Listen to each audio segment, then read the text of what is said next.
तकरीबन 2.25 साल से पीटीआई पे जुल्म हो रहा था। केस नहीं सुने जाते, बंदे उठा लिए जाते हैं, कहीं पेश नहीं किए जाते। अब वो सारा कुछ तहरीक लब्बैक वाले भी भुगत रहे। टीएलपी वालों को भी समझ आई कि हुकूमतें, जालिम सियासतदान और जालिम हुक्मरान जब जुल्म करते हैं तो किस तरह करते हैं और क्या क्या करते हैं, और फिर वो नहीं देखते कि ये इसमें इन्वॉल्व है किसी सरगर्मी में, तखरीबी सरगर्मी में, या नहीं, बस उठा लेते। और रोज़ वाक़यात आ रहे हैं सोशल मीडिया पे, बंदे उठाए हुए हैं। और आप देखें कि किसी मुल्क में मैंने तो ऐसा नहीं सुना, अल्लाह ना करे कि ऐसा हो, कहीं भी ऐसा नहीं होना चाहिए।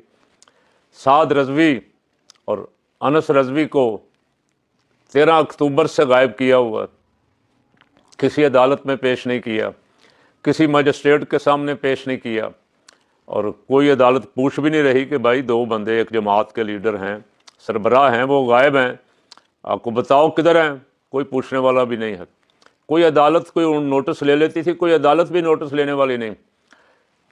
इस लेवल के लीडर जिन्होंने 30 लाख वोट लिया, वो गायब किए हुए हैं। कोई वजीर उस पर नहीं बोलता। ये जो इतनी लंबी लंबी जुबानें निकाल के प्रेस कॉन्फ्रेंस से कर रहे हैं ना टीवी पे, हर वक्त आप देखते हैं कभी एक आ गया, कभी दूसरा आ गया, कभी तीसरा आ गया। ये नहीं बता रहे कि वो दोनों भाई कहाँ हैं। किसकी जिम्मेदारी है? हुक्मरानों की जिम्मेदारी। हुक्मरान जवाबदेह हैं। हर शख्स जो पाकिस्तान में बसता है, इनकी रियाया है, और उस रियाया के जवाबदेह हुक्मरान हैं। शहबाज शरीफ 4-5 दिन से जाके लंदन में गायब हैं, और आज ख्वाजा आसिफ का बयान चला है कि कोई नोटिफिकेशन का। मैं तो इस पर गुफ्तगू ही नहीं करता, ना ये मेरा मैदान है, लेकिन मुल्क में एक खलबली मची हुई है। और वज़ीर दिफा साहब भी कुछ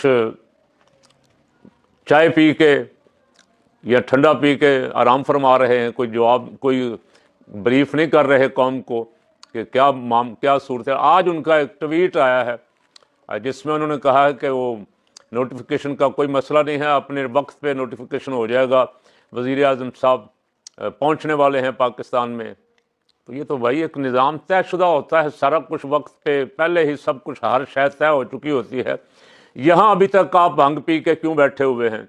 क्या कौम सारी बेकरार है और लोग सब प्रोपेगंडा? तो फिर आप मौका खुद देते हैं ना प्रोपेगंडा करने का, कि लोग प्रोपेगंडा करें।